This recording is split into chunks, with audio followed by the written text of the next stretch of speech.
بسم الله الرحمن الرحيم. ويل للمطففين الذين إذا اكتالوا على الناس يستوفون وإذا كالوهم أو وزنوهم يخسرون ألا يظن أولئك أنهم مبعوثون ليوم عظيم يوم يقوم الناس لرب العالمين كلا إن كتاب الفجار لفي سجين وما أدراك ما سجين كتاب مرقوم ويل يومئذ للمكذبين الذين يكذبون بيوم الدين وما يكذب به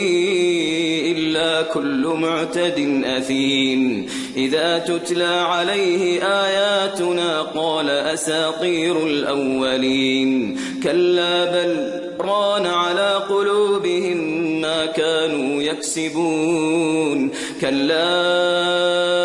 إنهم عن ربهم يومئذ لمحجوبون كلا إنهم عن ربهم يومئذ لمحجوبون ثم إنهم لصالو الجحيم ثم يقال هذا الذي كنتم به تكذبون كلا إن كتاب الأبرار لفي عليين وما أدراك ما عليون كتاب مرقوم يشهده المقربون إن الأبرار لفي نعيم على الأرائك ينظرون تعرف في وجوههم نضرة النعيم يسقون من رحيق مختوم ختامه مسك وفي ذلك فليتنافس المتنافسون ومزاجه من تسنيم عينا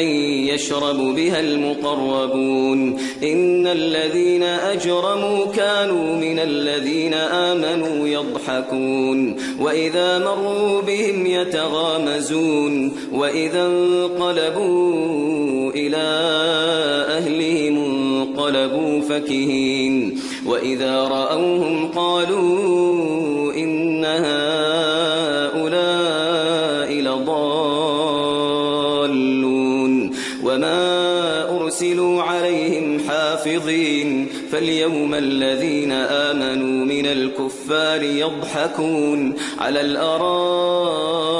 ينظرون هل ثوب الكفار ما كانوا يفعلون